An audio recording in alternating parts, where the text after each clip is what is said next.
Bismillahirrahmanirrahim.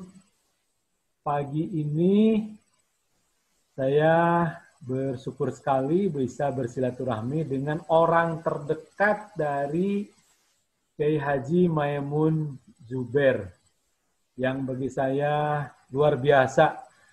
Luar biasa pertama karena beliau meminta kepada Allah untuk dipanggil oleh Allah di Tanah Suci, di Mekah Al-Mukarramah, subhanallah, dan itu dikabulkan begitu ya. Luar biasa karena beliau berhasil mengawal mendirikan pesantren dan santrinya luar biasa berkhidmat, santrinya luar biasa cerdas-cerdas, soleh-soleh. Luar biasa karena Mbah Maimun ini mengawal Indonesia, mengawal Tanah Jawa, mengawal Partai Persatuan Pembangunan. Dan saya hari ini belajar kepada Mbah Maimun Zubair melalui santri setianya yang 24 jam sampai sekarang bahkan tidak meninggalkan sarang, Kiai Haji Asrop Ajengan Muda. Beliau Amin. Amin. Amin, beliau di sarang sering dipanggil Kang Asrop, tapi kata ibu saya mesti menghormati keilmuan dan kehormatan Kang Asrop, jadi saya tetap memanggil Ajengan Asrop. Nah, melalui channel Indonesia yang Hilang, saya ingin sekali bertanya kepada Ajengan Asrop, kira-kira dengan segala kerendahan hati, dengan segala keterbatasan saya, pengetahuan saya akan ilmu, akan keberkahan, akan kewalian, akan ketawaduan, dan akan kelapangan, akan tasamuhnya Mbah Mun, Kiai Haji Maimun Zubair. Begini Ajengan, kalau Nurholis Majid punya tren Islam Yes, Partai No, maka Mbah Mun sudah melangkah jauh. Jadi beliau sudah meninggalkan dunia keduniaan begitu, dunia politik. Beliau masuk malah kepada dunia spiritual begitu ya. Maksud saya begini, Mbah Mun ini lebih dikenal sebagai ulamanya begitu. Bahkan di pesantrennya dia tidak pernah mengatakan bahwa harus milih partai ini, harus milih partai itu begitu. Harus memilih presiden ini, presiden itu, capres ini, capres itu. Padahal Mbah Mun ini karir politiknya adalah tertinggi di P3 begitu. Jadi karena beliau meninggalkan keduniaan, padahal beliau punya jabatan tertinggi di politik, beliau diterima oleh berbagai pihak begitu, oleh orang-orang di luar partai P3. Mungkin sampai sekarang masih banyak orang yang belum tahu kalau beliau ini pernah jadi anggota dewan dan selanjutnya begitu. Nah, tentu ada rahasia terdalam yang diketahui oleh Ajengan Asrop dari katakanlah maaf, keseharian, perilaku beliau akan keindonesiaan, akan keislaman, dan bagaimana beliau bersilaturahmi secara politik tanpa membawa-bawa nama partai begitu ya. Begitu kurang lebih kalau saya tidak pandai dengan bahasa yang lugas, mungkin nanti bisa berdialog. Mangga, terima kasih. Saya juga harus menyampaikan rasa tahlilan saya kepada Teh Reni, karena berkat Teh Reni saya bertemu dengan Asrop, berkat Ajengan Sopiullah, salah satu santri di Garut dan lama mondok di Tarang ya. Jadi terima kasih Teh Reni. Doa terbaik dan semoga semua amal baik Teh Reni diterima oleh Allah Subhanahu wa taala. Kurang lebih 1 tahun menyusul Mbah Mun ya. Mantan ketua fraksi. Tepat 1 tahun. Ya Allah. Teh Reni tepat 1 tahun ya, Insya Allah. Saya bertemu pas waktu di Sukabumi pas tahun kemarin sama Simbah di Sukabumi tahun kemarin. Ya, kembali kepada ekspektasi saya, katakanlah pertanyaan keawaman saya kepada Ajangan Ashraf, diminta untuk menjelaskan beliau ini berpolitik tanpa orang tahu kalau dia ini berpolitik, kira-kira begitulah pertanyaannya. Mangga, Ajangan, silakan. Assalamualaikum warahmatullahi wabarakatuh. Nama saya Asrofi, biasa yang sama Simba.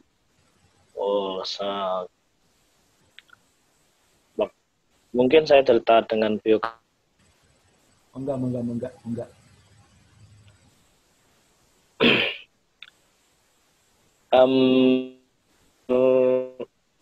5 tahunan,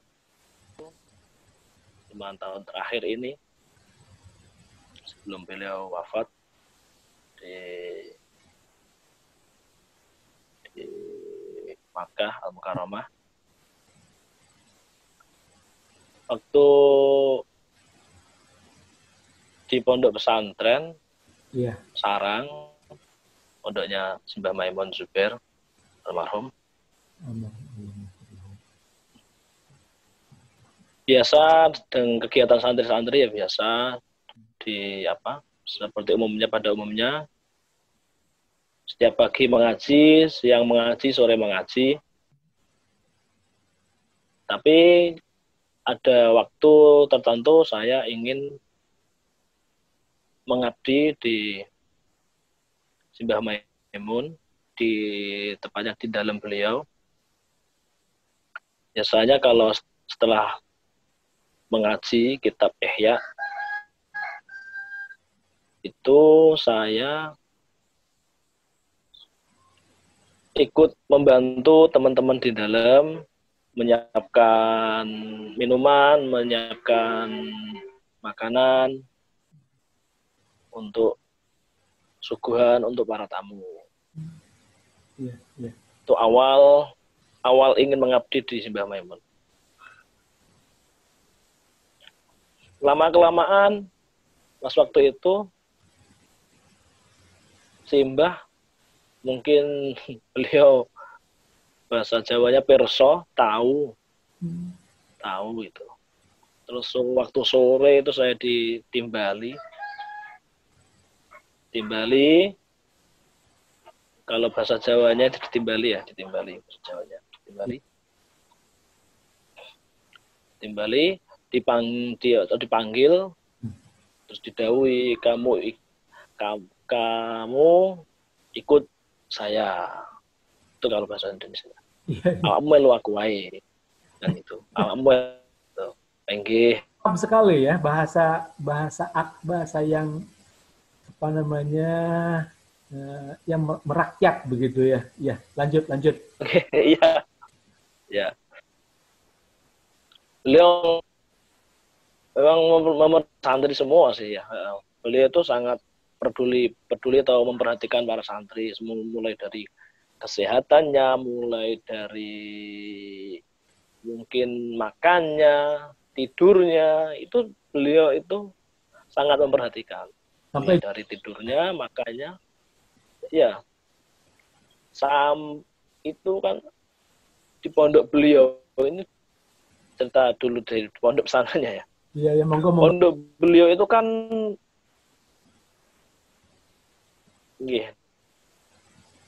santri-santri pada masuk itu kan banyak, kalau setiap pesawat itu banyak gitu. Sampai ini kok beliau itu ya kadang kalau nggak ada tamu kan ya sering ngobrol sama ya anak-anak dalam, itu sering ngobrol sama mantan. Iya.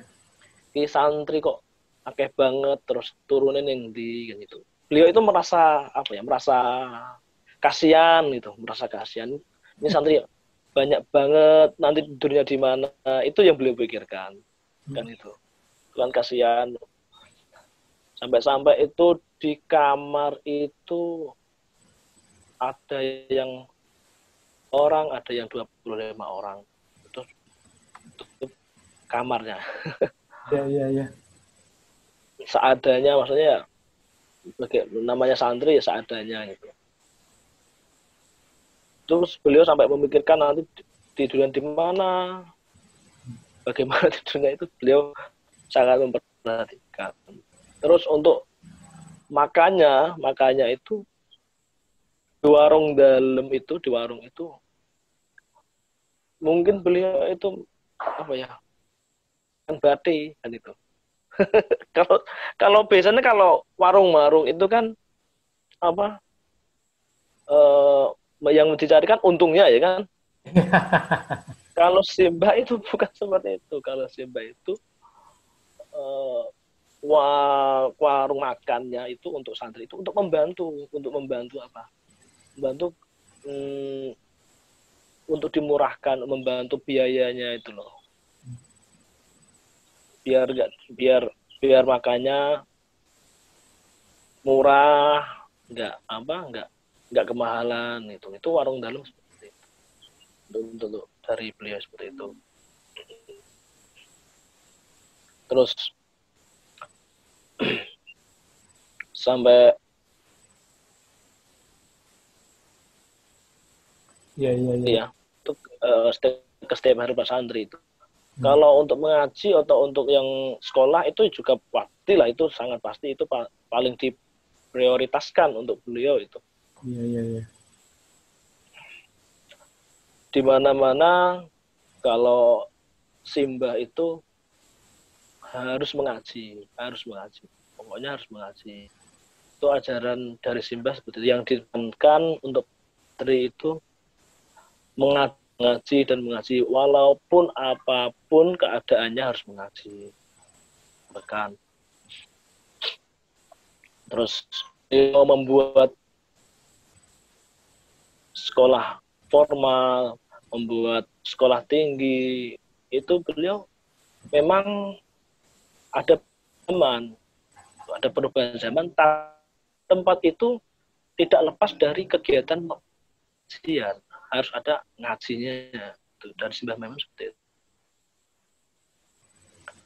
Ajengan. Oh, nggih.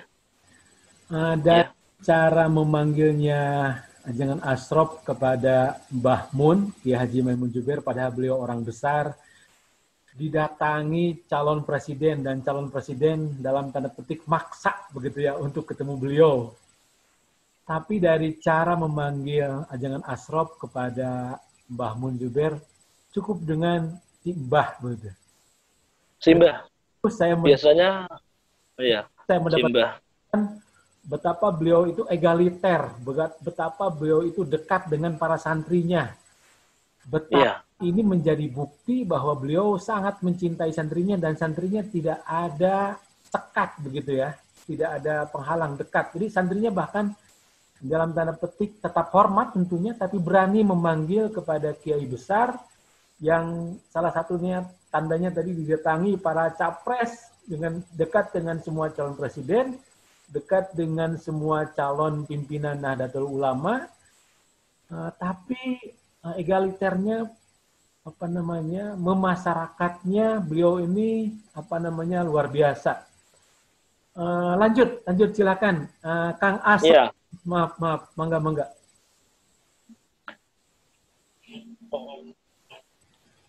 Kalau dari para tamu itu beliau tidak membeda-bedakan. Iya. Itu mulai dari kawan berpolitik itu mungkin berbeda partai, dari perbedaan partai atau dari beda pilihan, itu beliau masih menghormati, sangat menghormati. Tidak lantas seumpama beda pendukung, beda dukungan, itu tidak lantas beliau menolak. Pasti beliau itu menerima. Waktu itu cerita yang kemarin ya, ini yang kemarin untuk beliau itu. Beliau kan berpolitik itu prinsip beliau itu karena kiai itu harus berprinsip, harus ada arahan, bagaimana arahan sikap beliau untuk memikirkan kenegaraan itu lewat berpolitik. Itu seperti itu. Kemarin nyuwun sewu partai beliau mendukung 01. Beliau itu kan sesepuh di partai. Jadi tidak mungkin untuk melawan atau melawan kebijakan-kebijakan di partai. Beliau juga mengambil kebijakan di partai. Seperti itu. Jadi yang kemarin partai beliau mendukung, mohon maaf, yang 01, itu. Terus, tapi